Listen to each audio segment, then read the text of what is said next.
പാത്രമൊക്കെ കണ്ടപ്പോൾ എല്ലാവർക്കും ഏകദേശം ഒരു ഐഡിയ കിട്ടിയിട്ടുണ്ടാവുമല്ലോ. അതെ ഗൈസ്, ഇന്നത്തെ ഇതൊരു കുക്കിംഗ് വീഡിയോ ആണ്. ഞാൻ എൻ്റെ ഇൻസ്റ്റാഗ്രാം ഫീഡിൽ കണ്ടിട്ട് സേവ് ചെയ്ത് വെച്ചിട്ടുണ്ടായിരുന്നു ഈ ഒരു റെസിപ്പി.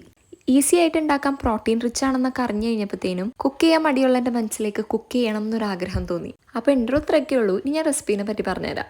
ആദ്യം തന്നെ ഒരു പാത്രത്തിലേക്ക് കുറച്ച് തൈര് ആഡ് ചെയ്ത് കൊടുക്കണം. നിങ്ങൾ എത്ര ചിക്കൻ ആണോ എടുക്കുന്നത് അതിനനുസരിച്ചിട്ടുള്ള തൈര് എടുത്താൽ മതി. ഞാനിവിടെ എടുത്തപ്പോൾ ഇത്തിരി കൂടിപ്പോയി, ബട്ട് ഹൂ കെയർസ്, ഞാൻ തന്നെ ഉണ്ടാക്കി ഞാൻ തന്നെ കഴിക്കുന്നു. അതിലേക്ക് കുറച്ച് ജിഞ്ചർ ഗാർലിക് പേസ്റ്റ് ആഡ് ചെയ്യണം. എനിക്കിങ്ങനെ മെഷർമെൻറ്റ്സ് ഒന്നും പറയാൻ അറിയില്ല. എനിക്ക് വേണ്ട ചിക്കന് വേണം എന്ന് തോന്നിയ അളവിലങ്ങിട്ടു. അതിനുശേഷം ബാക്കി മസാലകൾ ആഡ് ചെയ്യണം. മുളക് പൊടി, മഞ്ഞൾപ്പൊടി, കുരുമുളക് പൊടി, ജീരകം പൊടിച്ചത്, പിന്നെ ഞാൻ കുറച്ച് ചിക്കൻ മസാല ആഡ് ചെയ്തിട്ടുണ്ടായിരുന്നു. പിന്നെ കുറച്ച് നാരങ്ങ നീരും. എന്നിട്ട് ഇതെല്ലാം കൂടി മിക്സ് ചെയ്യണം.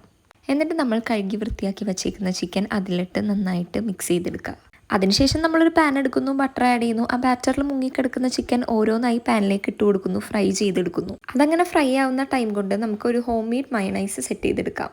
അതിന് വേണ്ടിയിട്ട് ഒരു മിക്സി ജാറിലേക്ക് 2 ഗാർലിക്കും ചീസും ബോയിൽഡ് എഗ്ഗും കുറച്ച് ലെമൺ ജ്യൂസും കുറച്ച് മിൽക്കും ആഡ് ചെയ്ത് കൊടുത്തിട്ട് നന്നായിട്ട് ബ്ലെൻഡ് ചെയ്തെടുക്കാം. അങ്ങനെ മയണൈസും സെറ്റായി. ഇനിയിപ്പോൾ എന്താ, അങ്ങോട്ട് സെർവ് ചെയ്യുക, കഴിക്കുക, അത് തന്നെ. ഈ ചിക്കൻ വെറുതെ മയണൈസിൽ ഡിപ്പ് ചെയ്ത് കഴിക്കാൻ തന്നെ നല്ലതാണ്. ബട്ട് ഞാൻ 2-3 ബ്രെഡും കൂടി ടോസ്റ്റ് ചെയ്ത് അതിൻ്റെ കൂട്ടത്തിലാണ് ഇത് കഴിച്ചത്. ട്രസ്റ്റ് മീ ഗൈസ്, ഈ ഒരു ചിക്കൻ്റെ മയണൈസിൻ്റെ ടോസ്റ്റഡ് ബ്രെഡിൻ്റെ കോംബോ വാസ് അടിപൊളി. ടൈം കിട്ടുവാണെങ്കിൽ ചുമ്മാ ഒന്ന് ട്രൈ ചെയ്ത് നോക്കുക. പിന്നെ സബ്സ്ക്രൈബ് ചെയ്യാനും മറക്കണ്ട.